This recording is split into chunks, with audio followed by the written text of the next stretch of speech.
amable auditorio de nuestra frecuencia universitaria, de nuestra televisión universitaria TV UAC, les doy la más cordial bienvenida a nuestro programa Querétaro, Historia y Leyenda.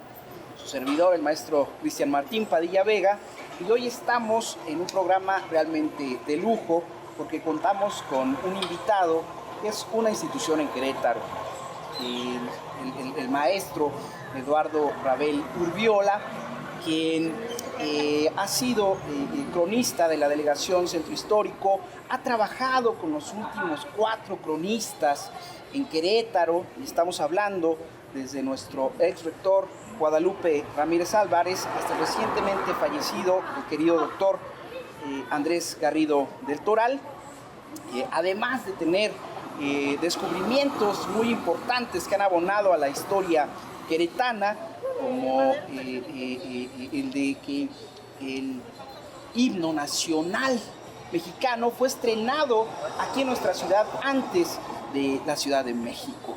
Entonces estamos muy contentos de contar el día de hoy con el maestro Eduardo, que nos acompaña en este programa de Querétaro, Historia y Leyenda. Maestro Eduardo Rabel Urbiola, bienvenido. Muchas gracias, buenos días. A tus órdenes, ¿de qué deseas que platiquemos ahora? Gracias. Imagínense todos los temas que tendríamos.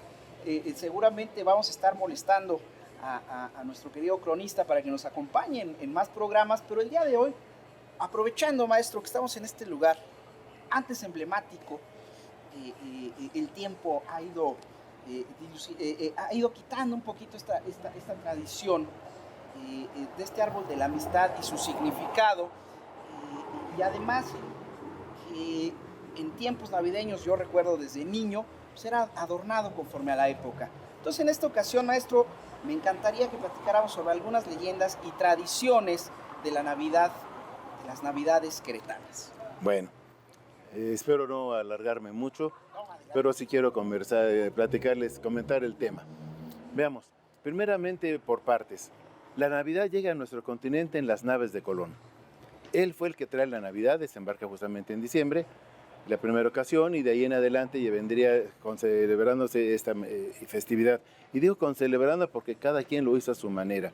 En aquellos días los franciscanos hacían algo, los agustinos se comportaron de otra forma, y ya llegué en este momento a lo que es ya Nueva España. Ya existe lo que conoceremos más adelante como toda esta zona de Nueva España, que antes eran diferentes reinos, que era el de Nueva España, el de Nueva Galicia, el de Nueva Santander, que después se formaron en uno solo. Ahora bien, las costumbres de festejar Navidad eran distintas. Sí, gracias a San Francisco, con la representación del Belén, sí, en Italia primeramente, se fue haciendo poco a poco por toda Europa durante la Edad Media, y bueno, aún cuando los españoles ya estaban asentados aquí, no había todo eso en México. Poco a poco los franciscanos insistieron en que había que hacer la representación, pero aquí se llamó nacimiento, no Belén. Hubo quien dijo el portal de Belén. Sí, eso es cierto, el portal de Belén, que tampoco era un portal. La verdad es que habría que hablar algo al respecto, pero más adelante. Y resulta que llega a Querétaro también, pero no en 1531-35, es hasta casi inicios de los 1600, cuando ya se está celebrando la Navidad de una forma casi como la conocemos ahora, con algunas diferencias, y voy a referirme a ellas. Ejemplo, ya había representaciones gráficas de José, María y el niño, ya desde luego que siempre hubo ángeles para el altar, y ya le habían agregado algunos pastores. Posteriormente vendrían los reyes, que si 3, que si 6, que si 12, que si 4, bueno, el número no vamos a aclararlo ahora, pero sí, los reyes magos. Y junto con ello, nuestra flor de Nochebuena, única en el mundo por sus características. Ahora, por otras razones, ya no la ven como mexicana, pero es nativa de México y, para ser precisos, de Guerrero. Maestro, una pregunta, adelante. Si me permite. Sí, seguro. Esto de los franciscanos, pues, de este culto, pues, al nacimiento, fue, digámoslo, alguna forma estratégica o la búsqueda de poder inculcar en los nativos el amor al niño Dios, O sea, va por ahí, por ese sentido, porque recuerdo ahorita un poema de un fraile franciscano de apellido Cortés, no recuerdo ahorita el nombre, que hablaba: niño siendo Dios, hombre ya por mí, si yo os ofendí, ¿quién os forzó a vos a morir por mí? Y esa representación pues del nacimiento era de alguna forma inculcar el amor al niño Dios. Vamos a decirlo claramente. La representación de Francisco lo hace para conmemorar y recordar. Esa es la clave. En cuanto a hacerlo acá, todo era válido para la evangelización, todo. Sí. Y desde luego que la representación del nacimiento del Divino Salvador no podía quedar atrás. En ese orden de ideas, tomando sí parte, pero lo primero que hubo antes de esa representación fueron las posadas, y era a la que me quería referir. Las posadas nacen porque el nacimiento de Jesús se conmemoraba con los 9 rosarios previos, a partir del día 16 de diciembre hasta el 24 del último. Esos son los 9 rosarios. Pero resulta que los nativos no eran muy afectos a rezar, había que atraerlos. Entonces pidió la autorización del Papa Sixto V para que autorizara misas de aguinaldo.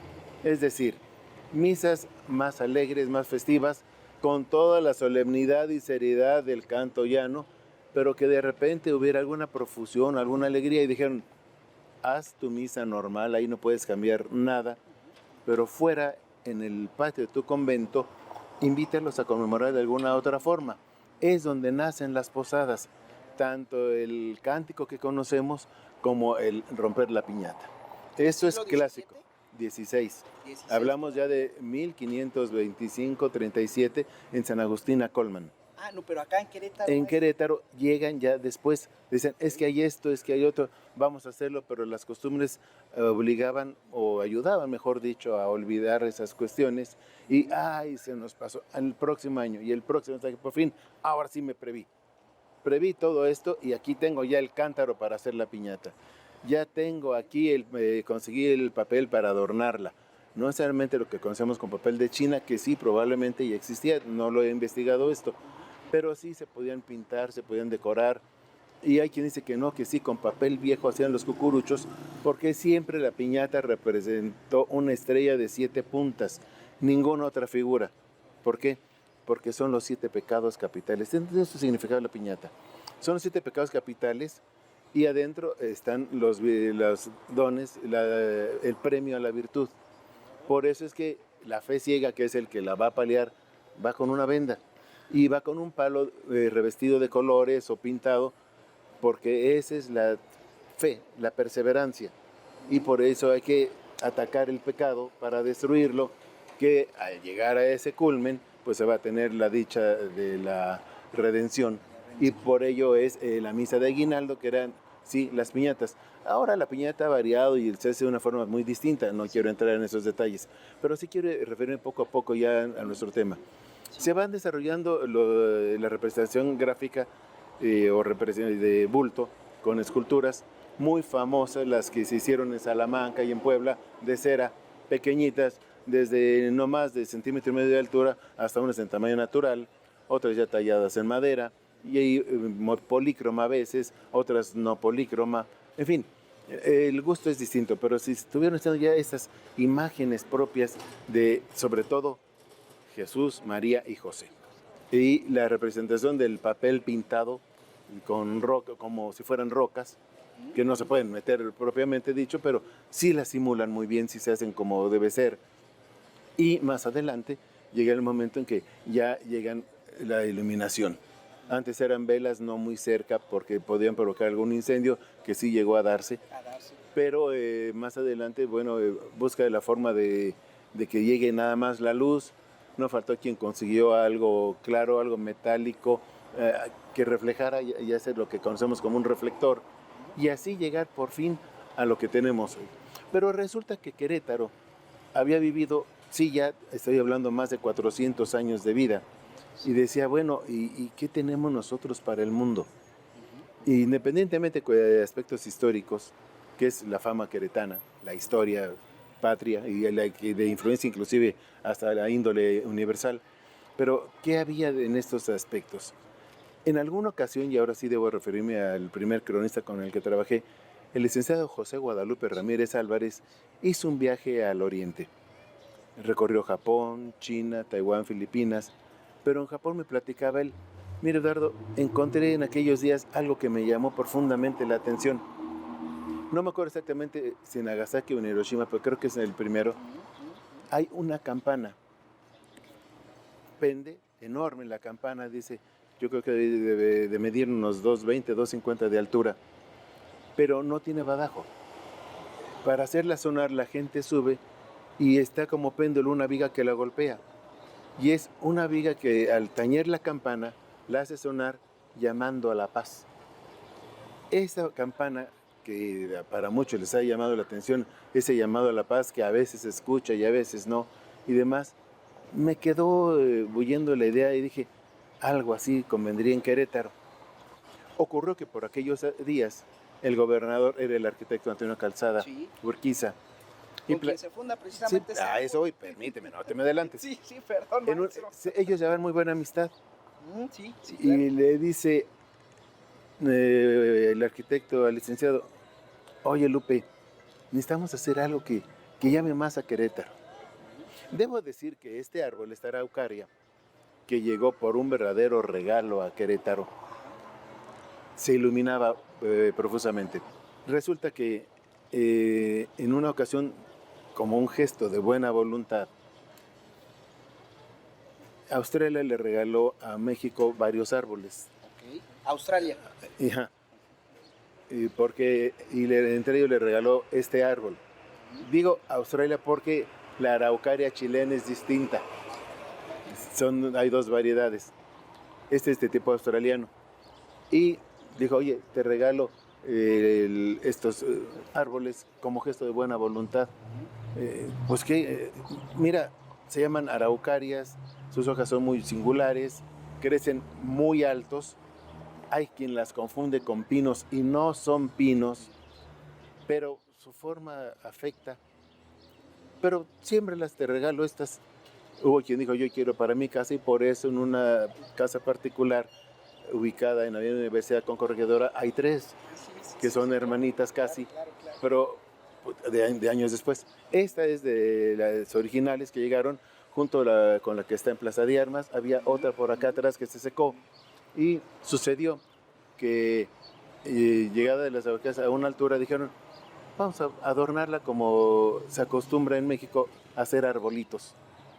Y es otro segundo paréntesis que hago. Sí. El árbol de Navidad llega a nosotros como tal, como un adorno navideño, gracias a Maximiliano de Habsburgo. Okay. En Europa es muy común adornar el árbol por la tradición de sus dioses. El dios Frey, friolento, se ocultaba en el tronco del árbol. Y su hermana Freya le arrimaba fuego para que estuviera caliente y alimentos.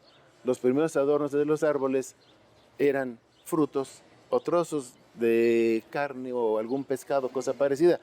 Al tiempo no era bonito ver eso, por supuesto, pero llegó un momento en que el duque de Baviera dijo, no me gusta esto, hágase de otra forma.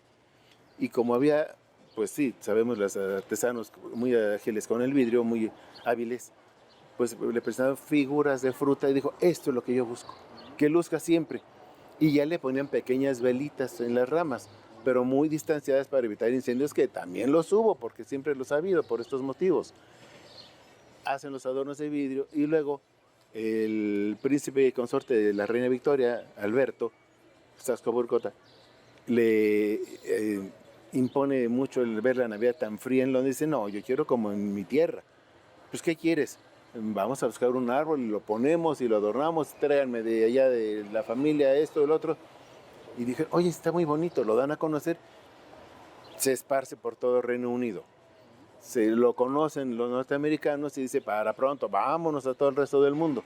Así nos llega el árbol de Navidad tal como lo conocemos. Como verán, no es propio de los conquistadores. Conquistadores bélicos. Sí. Conquistadores económicos, sí.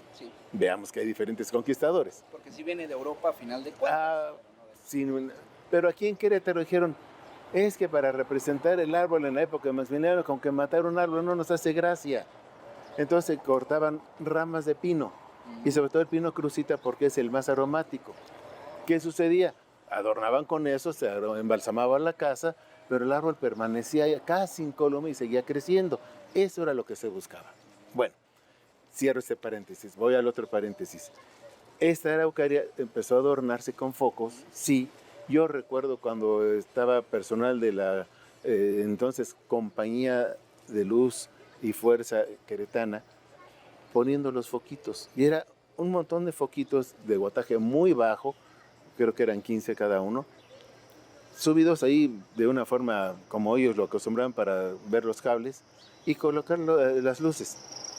Quiero comentar, porque esto sí es un hecho, que desde lo que es la Cuesta China Nueva, de la carretera nueva, y hablo ya del año 65-66, se veía este árbol iluminado en estos días, ¿sí? Y se veía muy amarillo porque había el color amarillo es el que termina predominando, aunque hubiera amarillos, rojos, azules, verdes, blancos, el amarillo predominaba. Y después iluminaron también el que está en Plaza de Armas y se veían los dos muy bonitos desde la carretera. Pero se afectó el calor afectó al árbol. Decían que se estaba secando por subirse, por el calor, tan misericordia, que dijeron, ya no se ilumine.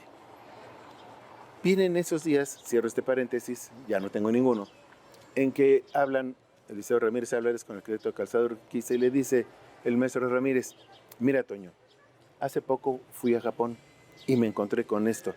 Para mí fue una novedad, para ellos existe desde el año 49, entonces ya no es totalmente novedoso, pero sí es común y se pide que los visitantes suban y hagan sonar la campana, sobre todo los que no son de Japón, los extranjeros principalmente, para que de todas partes se haga un llamado a la paz. Dice, bueno, ¿no querrás que pongamos una campana? No, espérate. Aquí campanas hay bastantes y suenan muy bien. No es necesario llegar a ese extremo. Pero ¿qué te parece si hiciéramos un árbol de la amistad? Y entonces dice, a ver, barájamela más despacio. Sí, mira, la araucaria que se ilumina cada año, que ahora se ha pedido que no por estas cuestiones, sí dice, ni la toques. No, yo no la quiero tocar. Al contrario, quiero cuidarla, preservarla. ¿Cómo? Pongamos una placa que diga, este es el árbol de la amistad, con una leyenda bonita en que indique que los queretanos llamamos a estrechar los lazos de amistad, de amor, de fraternidad con el mundo entero, y de esa manera Querétaro le entregue al mundo lo que estás pidiendo. Dice, magnífica idea. Y fue así como se colocó esta placa que dice que es el árbol de la amistad en que Querétaro promueve la amistad de los pueblos. En 1977, ya en los últimos días como gobernador del arquitecto Antonio Calzado Urquiza. Y era la razón de estar aquí, justamente en estos días en que ya aflora el sentir navideño, en que ya empieza a haber algunos adornos, porque estamos ya en los últimos días de noviembre. Pero esto a fin de cuentas nos deja ver que Querétaro sigue entregándose a las fiestas navideñas, primero, como diría aquella cantante, por el gusto de sentirlas, de vivirlas y estar en calor familiar. Segundo, porque Querétaro se viste de tal manera con estas fiestas, con todas sus costumbres, la cabalgata, los carros bíblicos, la recua, el desfile de los reyes, todo esto, que dice, queremos que continúe. Y tercero, porque a últimas fechas, con estos días de pandemia, han insistido en que Querétaro se ha quedado muerto, y no. Querétaro ha tenido a fin de cuentas el adorno, el gusto por la Navidad, y se sigue preservando en cada uno de los hogares, ya sea con el nacimiento de la representación, que es lo más propio de nosotros, o ya sea con el árbol, que no ha querido hablar para nada de Huehuecoyotl, que también venía a ser un dios mexica y festejaba estos días, y tampoco he hecho referencia al cambio de siglo de los mexicas también por estos días. Maestro, un gustazo trabajar con usted. El tiempo en televisión siempre se nos hace súper corto. Protervo. Y más con personajes tan interesantes en nuestra vida histórica queretana como es usted. Pero para cerrar, maestro, ¿hacia dónde va esta y otras tradiciones queretanas en torno a la Navidad? ¿Hacia dónde ve usted como cronista? ¿Hacia dónde va esto? A que las estamos inculcando en nuestras familias, en nuestros amigos, y sobre todo en la gente que viene de fuera a radicarse. En alguna ocasión en la presentación de uno de los heraldos, porque fui director de la revista, lo dije claramente: Querétaro para los queretanos, no haciendo a nadie un lado, sino Querétaro para los queretanos, tanto de nacimiento como de adopción. Estos últimos a mí me tienen mucho cuidado y mucho reconocimiento porque siempre dejan algo a favor, casualmente. Y a los hechos me remito, que no voy a entrar en ellos en este momento. Pero a eso vamos justamente, a que las fiestas navideñas queretanas se sigan preservando con ese mismo sabor y ese toque provinciano. Porque Querétaro podrá ser la metrópoli que se quiere en este momento, pero en estos momentos, en este sentir, sigue siendo provinciana totalmente la gente queretana. Claro, claro. Y para muestra un botón, nuestro fundador del programa, el maestro Jesús Reyes Bustos, pues es un queretano por adopción, pero precisamente pues, se ha hecho a esta provincia, ¿no?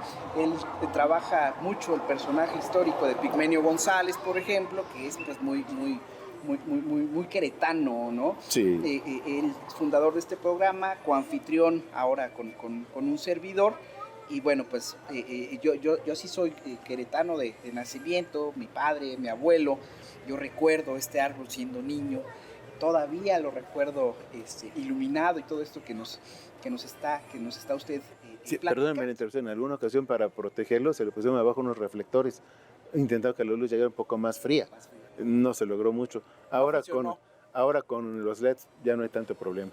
Perdón. O sea, ¿se podría retomar entonces, maestro? De hecho, se está buscando... Si se fijan, hay una estructura metálica fija en el árbol, sí, como sí. cono, que ya nada más una parte se ilumina con sistema LED. Yo espero que ahora hay algunos cambios. No sabría decir cuáles, pero la esperanza siempre muere al último. Ojalá, maestro, porque sería maravilloso volverlo a ver iluminado, volverlo a ver en ese espíritu que buscaba y que buscó en algún momento nuestro rector Guadalupe Ramírez Álvarez, gracias al gobernador, el arquitecto Antonio Calzada, en aquella década de los 70, ¿verdad? Y que se retomara eso sin dañar obviamente al árbol. Al contrario, que se le cuide y se le preserve. Súper agradecido con usted, maestro, por regalarnos estos minutos de su tiempo, por compartirlos con toda la comunidad universitaria y con todos los queretanos que nos escuchan a través de la frecuencia de TV UAC. Muchas gracias y un excelente día, y a pasar estas fiestas navideñas recordando nuestras tradiciones. Esto fue Querétaro, Historia y Leyenda. Feliz Navidad y próspero año. Muchas gracias.